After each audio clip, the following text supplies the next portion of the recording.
E aí eu queria endereçar um outro ponto, assim, quando a gente fala de infraestrutura, o primeiro ponto que a gente pensa é a questão de logística, né? Assim como a gente começou esse bate-papo.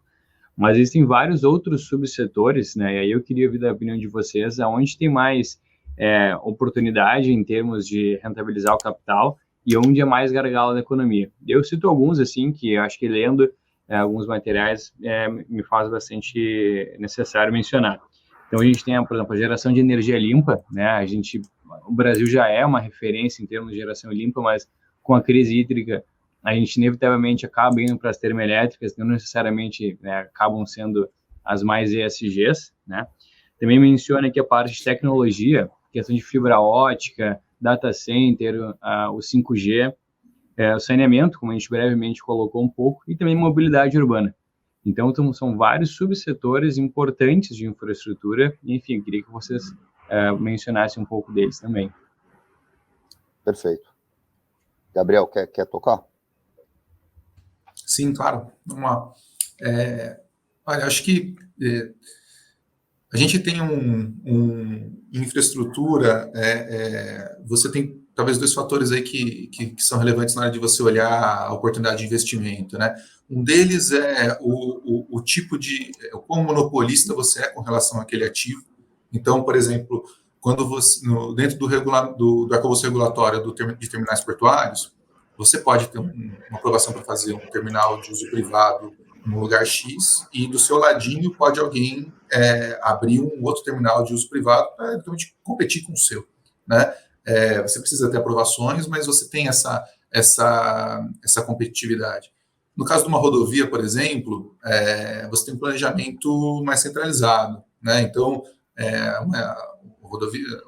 uma concessionária de rodovia, né, que invista em um projeto, né, que liga A a B, você não vai ter outra empresa competindo para cobrar o pedágio naquela mesma rodovia, e você não vai ter uma outra rodovia paralela ligando exatamente A a B.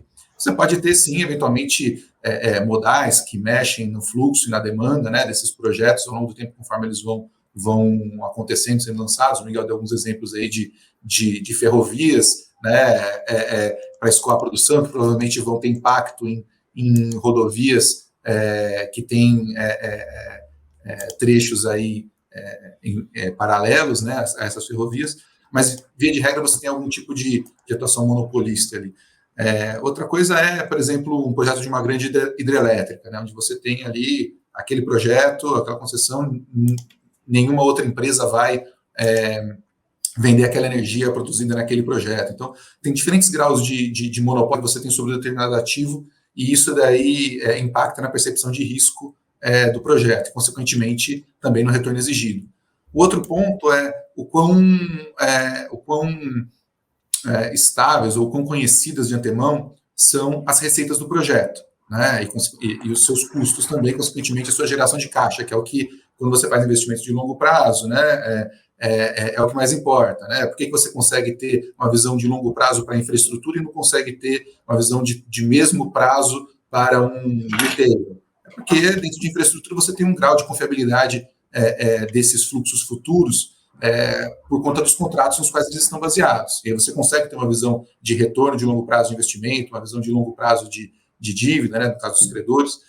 E acho que dentro desses setores que você mencionou, Matheus, acho que a geração de energia limpa, a gente tem a dinâmica de autorização, não de concessão, né, onde um ente privado cria o seu projeto de energia limpa e, com as devidas autorizações regulatórias, ele consegue produzir essa energia e vender no mercado, hoje regulado ou livre, né? Então, tem uma oportunidade de expansão gigantesca. No entanto, com a grande liquidez que a gente está vivendo em termos de disponibilidade de capital, né, a grande barreira inicial, que era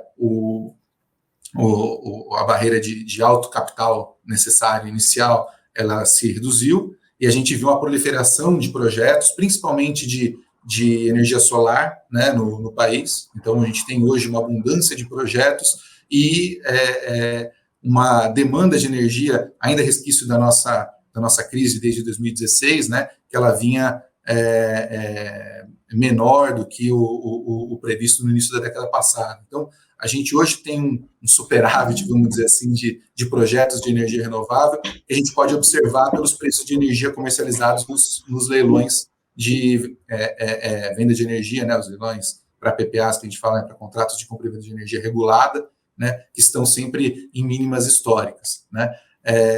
A gente, dentro dos setores aí que você mencionou, pegando saneamento, né, saneamento a gente teve as leilões da SEDAI recentes, mas a gente tem uma onda de concessões de leilões que vão sendo feitos ao longo desse ano e do próximo, de áreas um pouco mais metropolitanas, um pouco mais centrais, mas pelo marco do saneamento, os municípios eles vão se juntando em blocos para fazer a licitação de maneira economicamente viável das suas operações de água e esgoto, né?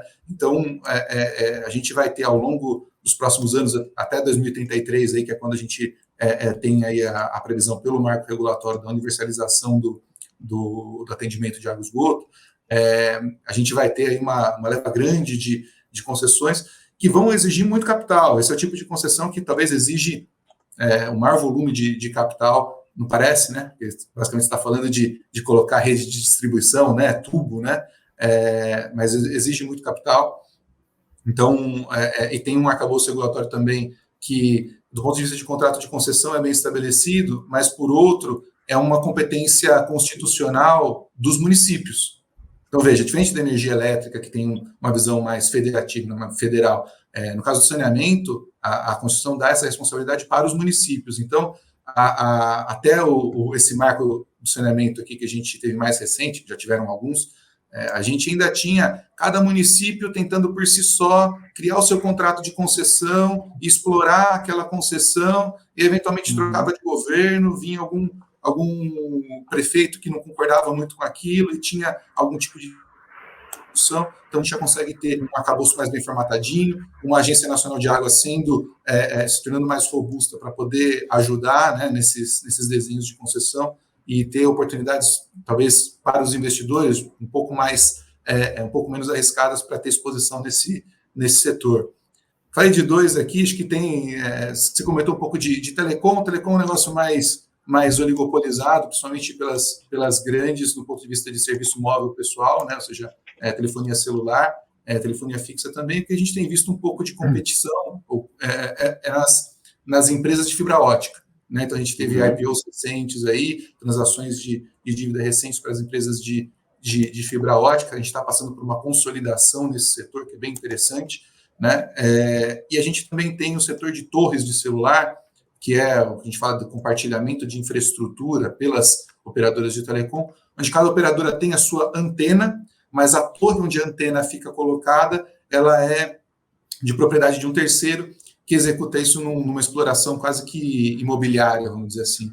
Então, esse é um setor também que tende a expandir muitíssimo com o 5G, né? Como vocês sabem, a tecnologia do 5G exige um adensamento de antenas maior, então, consequentemente, exige uma quantidade de torres e de infraestrutura para as operadoras muito grande e que deve também demandar uma quantidade de recursos bastante razoável nos próximos anos.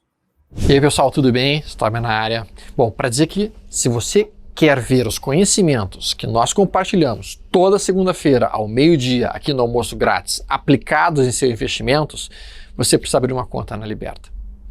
Na Liberta você vai contar com a segurança e a rentabilidade que só um dos maiores escritórios credenciados, a XP, pode proporcionar. Abra já a sua conta e é só clicar no link aqui embaixo.